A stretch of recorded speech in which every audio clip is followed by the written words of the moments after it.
Well, in our zone 3, we had our theme kind of wove around design, color, shape, form. We talked about starting with like Annie. We focused in on the font on Annie, and we were going to. We know that this came, that the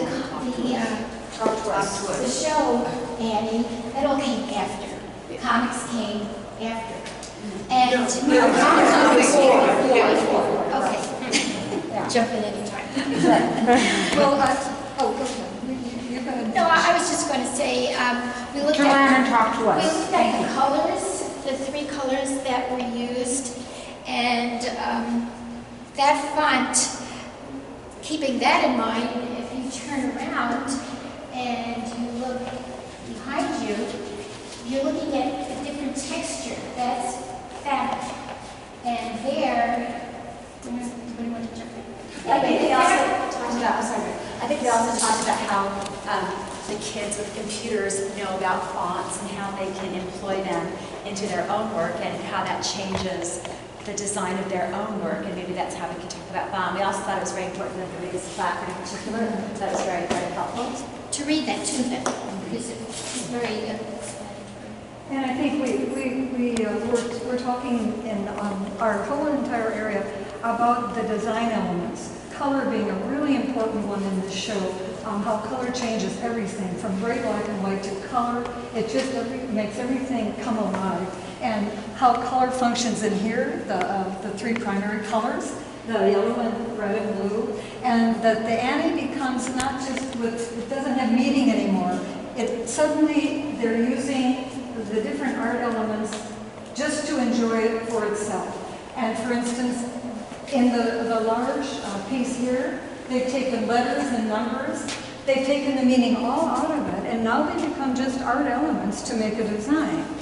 And over here, we can bring color and line and design right over to this one if you like. And we like kind of relating this back to Impressionism, where in pointillism they use dots of color to make up, to tease your eye and to please your eye.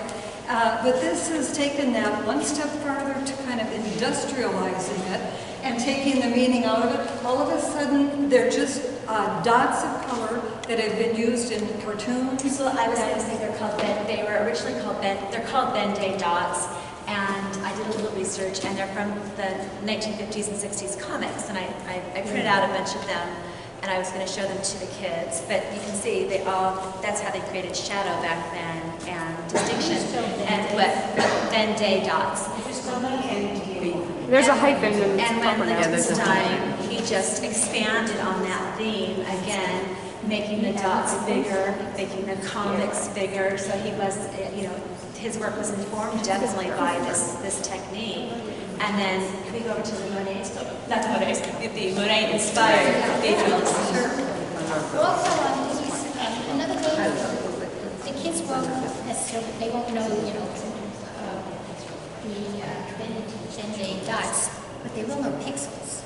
That's Yeah. true. So this is, a way of them connecting with it. Closer they are to it. That's So what I always like to do just on my tours is to give them a little art history, and that art is informed by other academic traditions. And these are, as we know, inspired by the Monet cathedrals.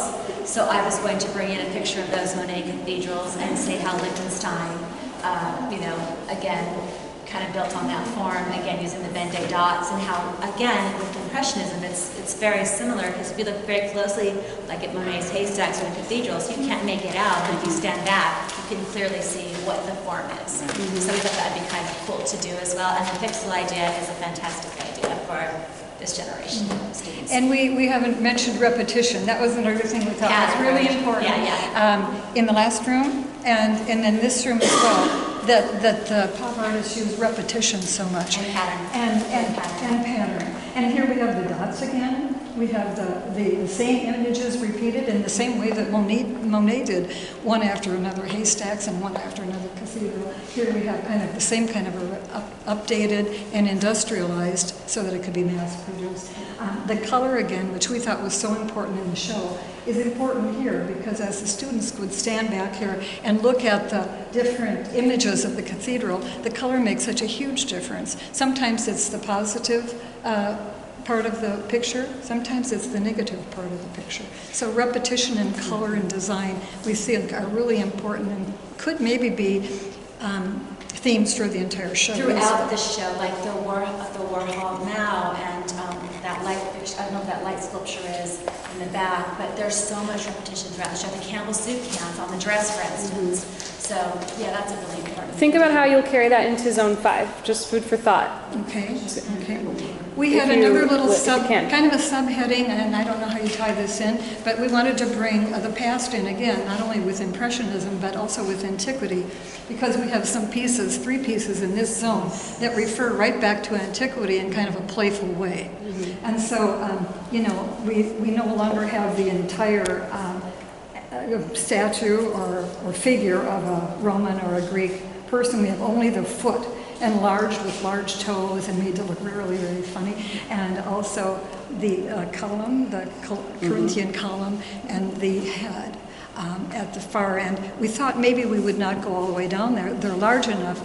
And our reason is if you stand by that and the students are here, they're looking right through behind you at the... Yeah, we stopped right before the door. So we can kind of refer to the end, you know, if you want to bring in antiquity, refer to the image or to the sculpture pieces at the end and not have to actually go down there with them. You can stop at the, I'm sorry, you just can stop at the beginning of the next, the forbidden hall. Anyway, just stop there. They can't see in, but you can refer to the foot and the antiquities of the architecture of the big column. What is it? You know, down at the end, and then you have your brick wall. I just saw that as a huge contrast between antiquity and modern. And then one last thing. This is based on antiquities. The chair behind you is based on antiquities. That chair? It's based on antiquities because if you look at primitive figures of women, you have the breasts, the hips, and that's why this is called woman. It's based on that. We won't tell them that.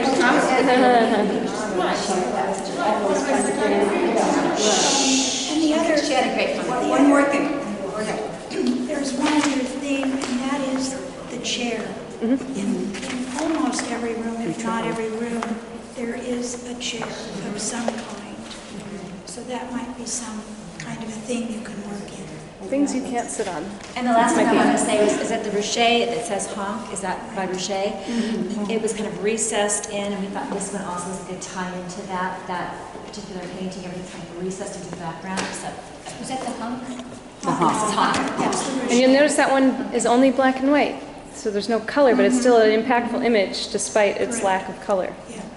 I want the to fact say something. I have an issue saying, I was just talking to Juanita, that this show is about color. Yes. We cannot say that. I think, at least, every piece of art is about color, whether the existence of color or the absence of color. And this particular collection is not about color, because then what was the previous collection? Color is prevalent in art, so it's shape, so it's form. So I think we need to define more specific. This is different than the previous, but is that integral elements of art, shapes, lines, forms, and color.